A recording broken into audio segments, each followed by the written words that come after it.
Elle fait hier ici.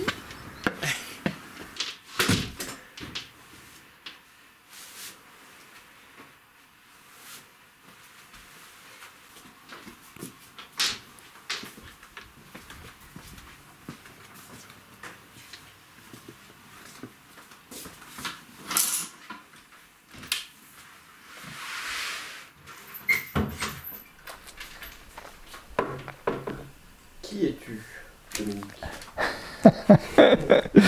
Alors, pour me présenter, c'est toujours un peu de difficulté parce que je me sens beaucoup de choses en même temps. Mais bon, c'est ce qui fait la richesse, évidemment. Alors, la présentation, pour moi, inévitablement, elle revient à l'enfance. Je suis né à 11 km d'ici, peut-être 10 à vol d'oiseau, dans une petite ferme en polyculture élevage.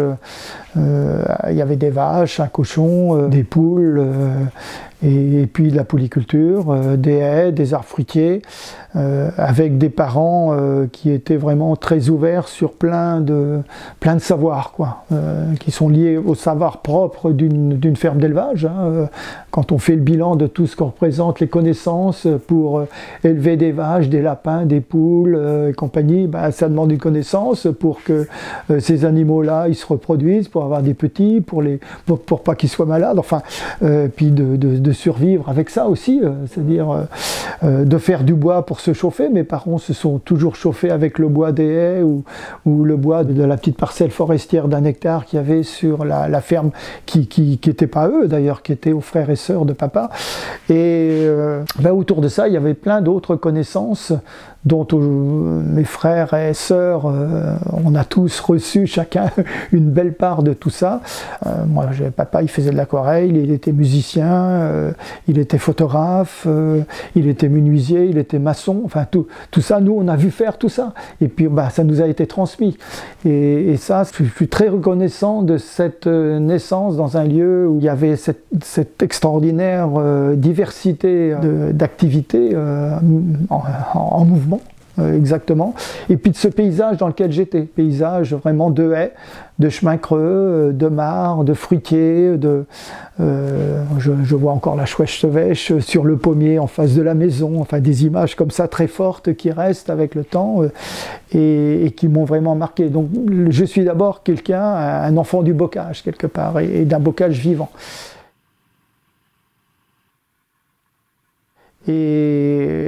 Mais étant gamin, moi jamais j'aurais imaginé d'être paysan. Je ne suis pas du tout un type suffisamment organisé, rigoureux pour assurer le jour d'une ferme. Pas oublier que les parents, ils étaient 365 jours par an derrière les vaches, à les traire le matin, le soir, à curer le fumier, enfin la bourre, enfin les cultures, enfin tout ça, ça demande une abnégation extraordinaire, quoi. Non, ça, c'était pas ça. Moi, je rêvais faire les beaux-arts, quoi. Tout petit, la moindre image d'une peinture, une reproduction que je pouvais voir dans un livre, ça m'emmenait dans des mondes, que ce soit une peinture abstraite ou figurative, c'est pas la question. Je navigue facilement dans tous ces mondes-là. Donc mon objectif, c'était de faire les beaux-arts, ce qui est arrivé. Ça fait partie des premières utopies d'un gamin, parce que pour des parents d'une petite ferme comme ça, laisser son gamin aller aux Beaux-Arts, c'était pas forcément le rêve, je veux dire.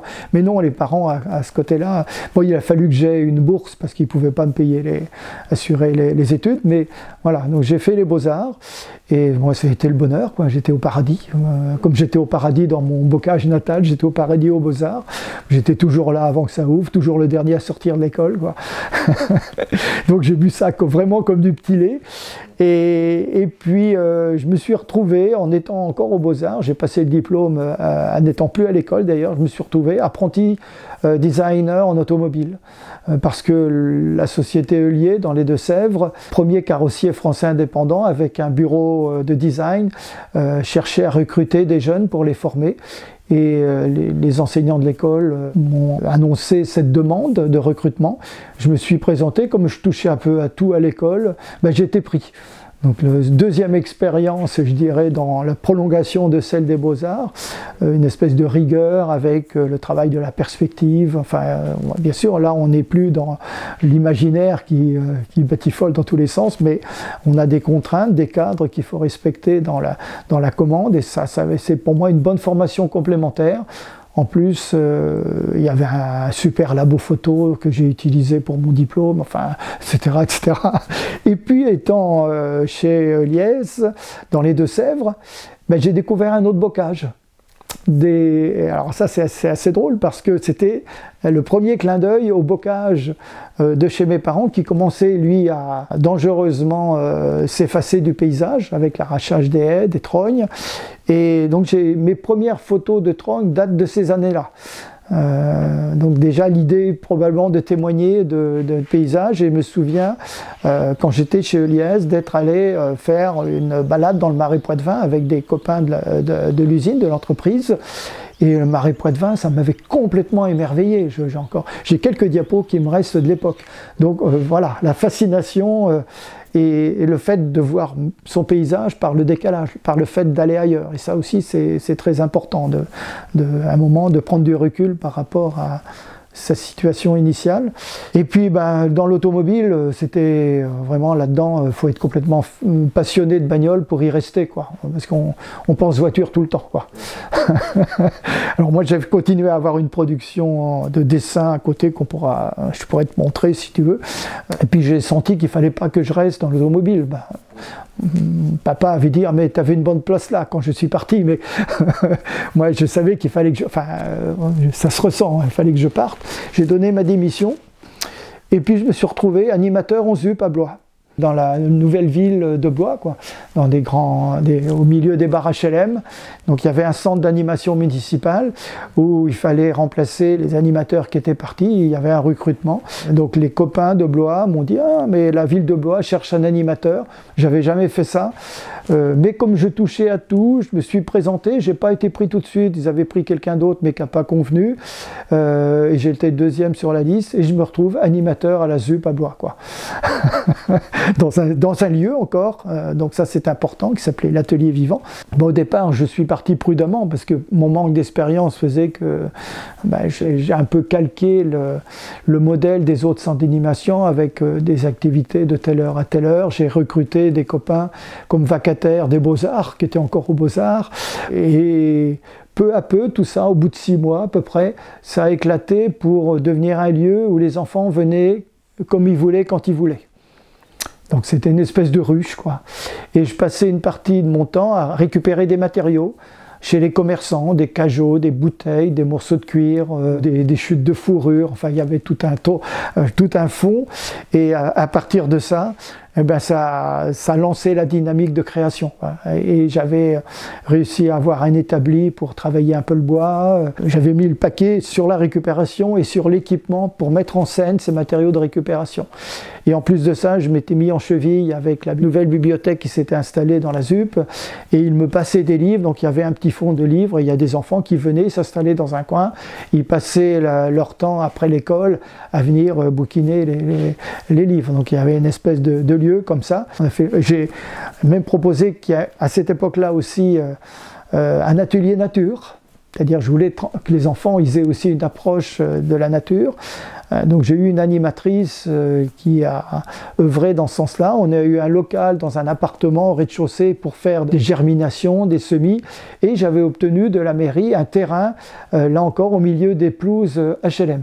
C'est-à-dire qu'on a fait en 1980, on a déjà fait des terrains pour les enfants, pour cultiver des jardins au milieu des tours, quoi. Quelque part c'était un peu pionnier, quand on voit au bout de 40 ans, d'avoir lancé ces jardins au cœur. Alors moi j'avais demandé un terrain, j'avais 300 mètres carrés, j'avais l'image du jardin du potager de papa. Beaucoup trop grand évidemment, mais ça s'est réduit à des espaces beaucoup plus petits, avec les enfants de toutes les origines, qui récoltent des pommes de terre, des radis, enfin ces légumes. Donc ça a été aussi des moments très très forts et initiateurs peut-être aussi de la suite, quoi, quelque part, l'air de rien. Et donc j'ai été à la ZUP pendant à peu près 3 ans et demi. Et puis là, moi, je portais ça quand même tout seul en tant que permanent. Et puis, quand j'étais absent, ben, l'atelier il fonctionnait d'une manière un peu boiteuse. Les vacataires venaient, mais la structure était... ça faisait un peu bricolage quand même pour structure municipale. J'ai demandé à la mairie de Blois d'être assisté par un mi-temps. Et puis, ça m'a été refusé par la mairie. Alors ça m'a décidé, on s'est dit, j'avais créé Perche Nature à cette époque au cœur de la ZUP, l'expo Bocage, elle a commencé à être dessinée dans un appartement. Donc j'avais déjà l'idée du retour à mes racines d'origine. Et c'est comme ça que je me suis mis en disponibilité, qu'a été créée Perche Nature, association pour laquelle j'ai été plus d'1 an bénévole à 100% au départ. Et c'est comme ça que je suis jamais revenu à la ZUP, quoi. Donc là, ça a été vraiment la transition, le retour au pays quelque part, mais même si c'était pas dans le même village, mais c'était vraiment à côté.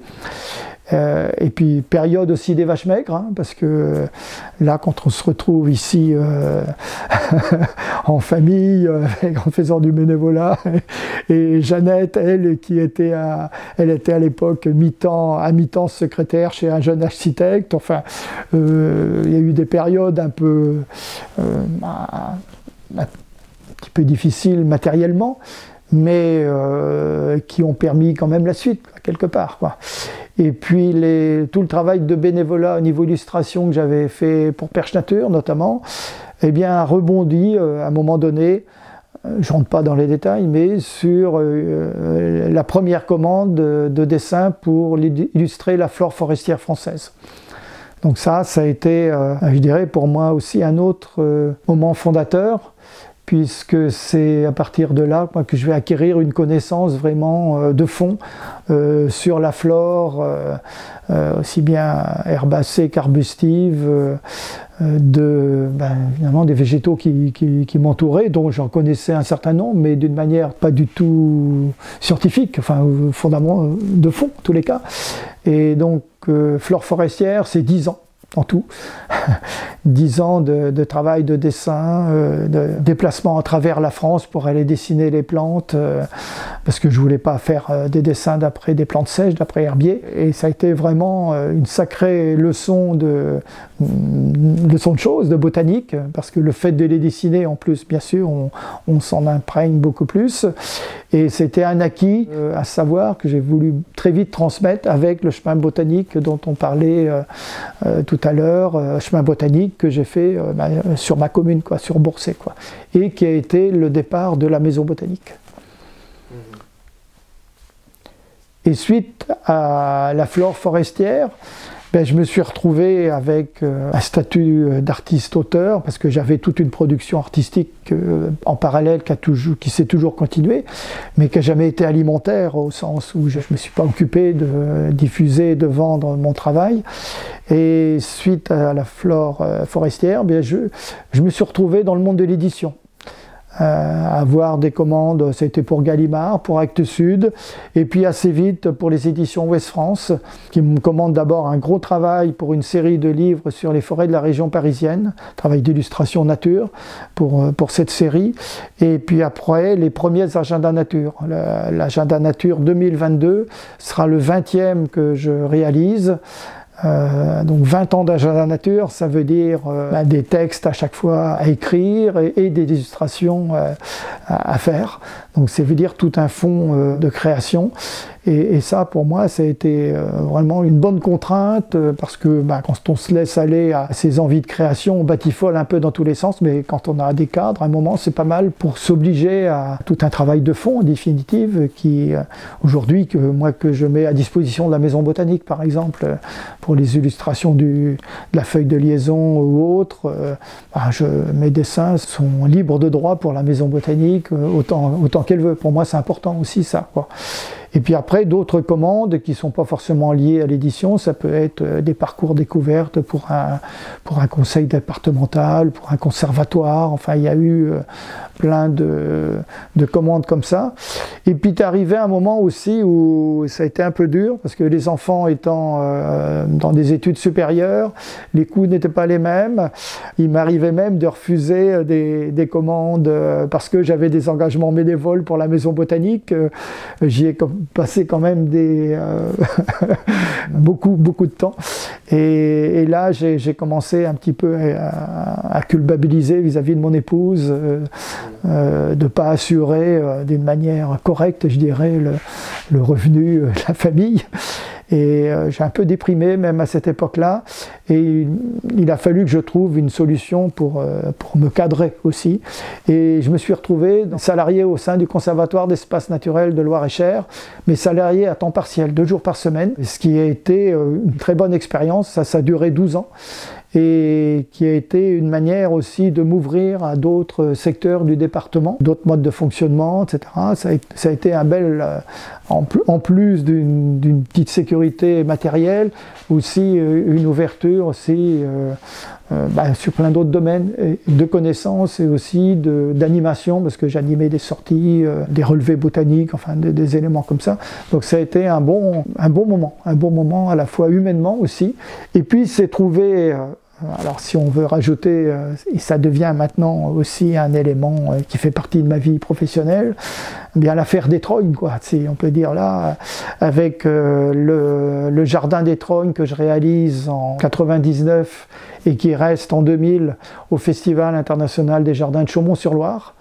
Donc ça, une véritable aventure, puisque ce jardin, j'avais proposé d'installer des trognes dans un jardin qui raconterait l'histoire du paysage depuis la transformation, je dirais, de la forêt primaire en forêt linéaire, grosso modo, et avec au sein de cette forêt linéaire les trognes, la forêt perchée. Donc c'était un peu ça, réduit d'une manière très rapide, l'idée du jardin, si bien que j'ai transporté, il y a eu 4 semi-remorques qui ont permis ce transport, 27 trognes détruites par les paysans de Boursay pour agrandir leurs parcelles, puis qui n'étaient plus en élevage mais en culture. Et on a chargé ces trognes sur les semi-remorques, et puis après on les a installés dans le jardin. Et au sein du jardin, il y avait des plantes de la cueillette sauvage, les plantes textiles, enfin il y avait toute une histoire. Il y avait une mare, il y avait une barrière, il y avait un plissimore, enfin il y avait tout ça. Il y avait 200 plantes à l'intérieur de ce jardin. C'est quand même pas rien, 200 plantes sauvages, et plus des potagers la première année, puisque le thème c'était le potager, donc il fallait se relier à la thématique du festival de cette année-là. Et c'est des copains qui étaient avec moi, notamment à Perche Nature, que j'ai sollicité, qui s'occupaient du suivi des potagers sur la durée du festival. Et ce qui s'était jamais fait au sein, et je ne suis pas sûr que ce soit fait depuis, d'avoir des potagers comme un potager paysan, où après les salades, on va faire des carottes, des radis, enfin, etc. Donc il y avait 6 petits potagers comme ça, en demi-rond, qui ont été renouvelés durant le temps du festival. Et ce jardin des trognes a été une occasion extraordinaire de rencontrer, déjà médiatiquement, il y a eu une presse qui a été élogieuse, il y a eu les médias, la télé et compagnie, donc ça a été une manière déjà de faire connaître les trognes, la première fois d'une manière médiatique. Et puis les trognes, moi au début, j'en avais une vision relativement, je dirais, limitée. Les trognes, très vite, je me suis rendu compte qu'avec les visiteurs du jardin qui me disaient « Ah, mais chez moi, ça s'appelle pas trogne, hein, ça s'appelle gosse, ça s'appelle tétio, etc. » Je me suis rendu compte qu'en fait, il y avait plein de noms différents selon les régions et selon, bien sûr, les pays. Et là, l'idée de lancer des appels dans des revues nationales comme les 4 saisons du jardinage, le Courrier de la nature, la Garance voyageuse, enfin les revues, tout ça. Donc un appel pour recenser des noms de trognes. Et peu à peu, cet inventaire est devenu une espèce d'obsession en allant sur le terrain, après d'interroger les anciens notamment. Et l'idée de ce jardin des trognes à Chaumont, c'était de faire revenir les trognes au pays. Je ne voulais pas que ce soit un jardin éphémère, mais je voulais qu'il y ait une continuité. Et 2 ans après l'installation du jardin, retour des trognes à Boursay. Et là, elle reste 1 an et demi sur place avec l'idée d'un chemin des Trognes, mais il n'y avait pas encore le financement, donc il a fallu trouver les financements pour réaliser ce chemin dans la pâture attenante à la maison botanique. Et on avait la chance que ce soit une pâture communale, il n'y a pas eu de difficultés foncières. Donc une fois les financements assurés, on réalise ce chemin des Trognes qui rejoint la boucle du chemin botanique et on installe les 27 Trognes sur un talus que l'on crée. Donc voilà, au départ c'est ça le chemin des Trognes, 27 Trognes venant de Chaumont, plus une quinzaine d'autres que j'avais récupérées entre-temps, parce que je sentais qu'il en fallait plus qu'une bonne vingtaine. Donc si bien qu'au bout du compte, c'est 43 Trognes qui sont installées 1 an et demi après le retour de celle de Chaumont. Et au départ, on est sur un chemin assez très fort parce que ce sont que des Trognes mortes. Hein. Alors ça vous met quand même, ça vous met un coup parce que la plus haute fait 7,50 m de haut. C'est pas des petites, c'est pas des petits morceaux de bois. Mais l'idée, c'était surtout pas d'en rester à des arbres morts, évidemment. Au point que même certaines personnes pensaient que la Trogne c'était un arbre mort. Donc ça, au départ, il y a eu peut-être d'incompréhension, mais qui n'est pas très grave, mais qui est normale. Et très vite, j'ai lancé l'idée du Centre européen des Trognes, qu'on est toujours, mais même si on l'assume d'une manière relativement limitée par nos moyens qui sont tout pareils. Et l'idée a été très vite de planter de jeunes arbres pour à nouveau les conduire en jeunes trognes. Des trognes de différentes essences qu'on peut rencontrer en France sous forme de trognes, en leur donnant d'ailleurs des formes différentes. Donc ça a été vraiment la suite du Festival des Jardins de Chaumont et le chemin des Trognes, le Centre européen des Trognes, le premier colloque européen sur les Trognes, le deuxième colloque européen à Sarre au Pays Basque en 2018, avec 3 autres associations qui s'associent à cet événement qui là va réunir 12 pays quand même en 2018, c'est quand même incroyable. Et puis aujourd'hui le projet d'Arborétrogne qui est, je dirais, la continuité de ce défilé autour de la prise de conscience de ce que sont les trognes et de leurs usages pour demain quelque part. Beaucoup d'informations. Ben oui, ça, fallait t'y attendre. Ok.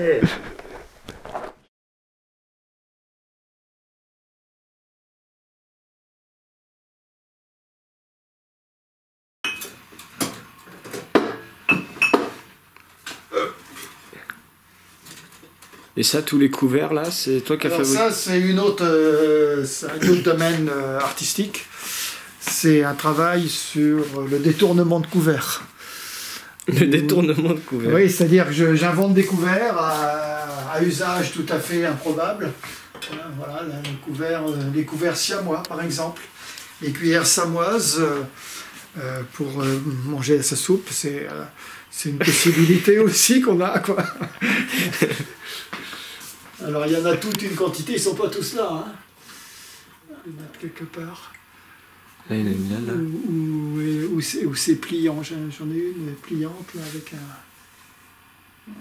tellement qu'on ne les voit plus. Ah, si, il y en a une qui est bien aussi pour les. C'est pour ceux qui sont, toi, qui ne veulent pas se fatiguer. Tu peux manger ta soupe comme ça, toi. C'est vachement bien.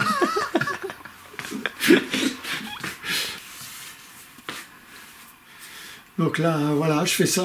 Pour l'instant, j'accumule des choses, j'en crée régulièrement, hein, avec des matériaux que je récupère, des vieux couverts dans les brocantes, parce que dans les brocantes, il y a pour 2 €, tu as un paquet de couverts. Alors, puis tout ça, c'est une histoire derrière. Ça m'intéresse beaucoup.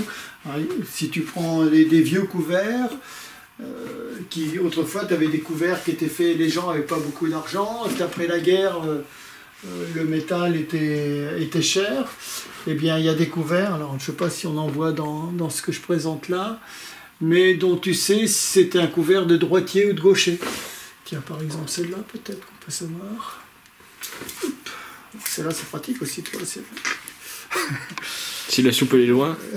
Voilà, tu vas chercher loin la soupe dans l'assiette du voisin. Celle-là, ça se voit pas trop, mais tu peux voir selon l'usure des dents de la fourchette ou du bord de la cuillère, tu sais si c'est une cuillère de droitier ou de gaucher. Parce qu'à force de frotter au fond de l'assiette, eh bien, tu as une usure, quoi.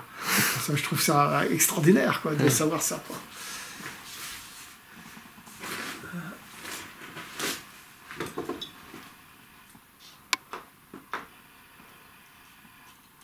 Et voilà.